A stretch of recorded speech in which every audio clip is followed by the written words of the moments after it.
Hello বন্ধুরা, কেমন আছো সবাই? আশা করি সবাই খুব ভালো আছো। এটা হচ্ছে আমাদের কলকাতার সেকেন্ড দিনের ভিডিও। আমি হচ্ছে স্নান করে ফ্রেশ হয়ে নিয়েছি, ব্রেকফাস্ট করেও নিয়েছি। এবার হচ্ছে আমি ঘরে কাপড়গুলো এলোমেলো হয়েছিল তো সব গুছিয়ে নিলাম। তারপর হচ্ছে লাঞ্চ করতে বসেছিলাম, আর ভিডিও করার কথা একদম মনে ছিল না, তো পরে একটু ভিডিও করে নিয়েছি। এবার হচ্ছে আমরা রেডি হয়ে বেরিয়ে গেলাম আবার ঘুরু করতে।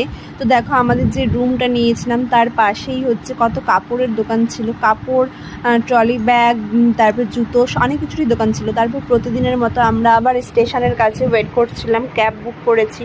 তো এই যে ফাইনালি আমাদের গাড়ি চলে এসেছে আর আমরা গাড়িতে বসে পড়লাম। তো এবার আমরা চলে এসেছি মোহরকুঞ্জ। ফার্স্টে আমরা গিয়েছিলাম ভিক্টোরিয়া, কিন্তু সেখানে নো এন্ট্রি, কারণ 5:30 বেজে গিয়েছিল। সেখানে 5:30 অবধি এন্ট্রি ছিল। আমরা জ্যামে ফেসে গিয়েছিলাম বলে আর ভিক্টোরিয়াতে ঢুকতে পারিনি। তো যাই হোক, আমরা তার পাশেই ছিল মোহরকুঞ্জ, সেখানে চলে এসেছি। আর এখানে আমি বলছিলাম যে ফুলগুলো কত সুন্দর, আর এখানে তেমন কিছু ছিল না, শুধু ফুলের গাছ আর পার্কের মতোই সাজানো ছিল। তো এখানে একটা নাক ফুল পড়েছিল, আমি ওটা কানে গুঁজে নিয়েছি।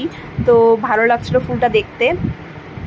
তারপরে আমাদের সেখান থেকে আমরা বেরিয়ে গেলাম। এবার একটা আইসক্রিমের দোকান দেখে আমাকে আইসক্রিম খেতে ইচ্ছে হলো, তাই সবাই মিলে আইসক্রিম খেয়ে নিলাম। এবার হচ্ছে চলে এসেছি আমরা প্রিন্সেপ ঘাটে। আগের দিন ওখানে ঘুরতে যেতে পারিনি, তাই গেলাম। আর ওখানে নাকি মুভির শুটিং হয়। তো যাই হোক, আমরা এখন চলে এসেছি গঙ্গার ঘাটে নৌকোতে উঠতে। আগের দিন তো নৌকোতে উঠতে পারিনি, তোমরা দেখেছো।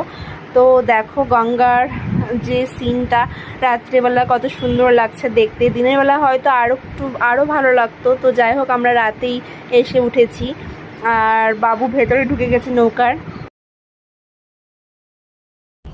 দেখো বন্ধুরা, আমরা এখন নৌকায় উঠেছি গঙ্গার ঘাটে এসে। তো এখন হচ্ছে এত ভয় লাগছে, মাঝখানে আছি, এত হিলছে নৌকাটা। তো দেখা একটু সুন্দর সিনটা দেখা, দারুণ লাগছে দেখতে, অসম্ভব সুন্দর, অসম্ভব সুন্দর, অসংখ্য সুন্দর, অসাধারণ। ওই ভয় লাগছে মুখে গো। এগুলো কি আছে? বন্ধুরা দেখো, বাবু চলে গেছে তোমার দাদা ভাইয়ের কাছে। এই যে এদিকে তাকাও। তো এই নৌকোটি আমরা বুক করেছিলাম 500 টাকা দিয়ে। যেই তোমরা যতজনই থাকো না কেন, একজন থাকো চাই 5 জন থাকো, তো সবার 500 টাকাই নেবে। তো যাই হোক, আধা ঘন্টা ঘুরিয়েছে আমাদেরকে জলের মধ্যে। তারপরে আমরা চলে আসলাম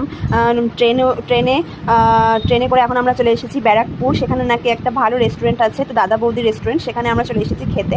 তো আমরা নিয়েছি নান আর চিলি চিকেন, আর ভাই নিয়েছিল বিরিয়ানি। আমার না বিরিয়ানি খেতে আর ভালো লাগে না, আগে পছন্দ করতাম কিন্তু এখন ভালো লাগে না। তো যাই হোক, দেখো ব্যারাকপুর স্টেশনটা কেমন যেন পুরোনো হাভেলির মতো। তো এটা মনে হয় ব্রিটিশ আমলের। যাই হোক, সম্পূর্ণ ভিডিও তো এই 3 মিনিটের ভিডিওতে বলা যায় না। তো যাই হোক, এইটুকুই আজকের ভিডিওটি। কেমন লাগলো কমেন্টে জানিও। টাটা।